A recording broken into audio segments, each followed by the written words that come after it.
పాత్రలో ఆరంభించిన నువ్వు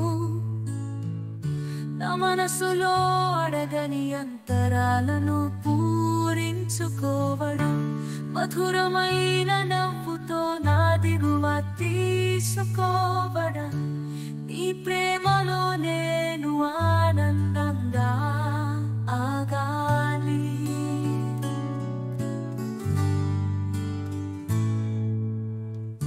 ఈ ప్రేమ వ్యాకులతను నా హృదయంలో తలపడించుకోవడం, నా జీవితంలో నీ ప్రతి ఒక్క ప్రసాదంగా ఉండడం, నిన్ను చూసి నన్ను ప్రేమ చేస్తున్నారు నా మనసును ఈ ప్రేమతో పూర్తిగా భరించుకోవడం.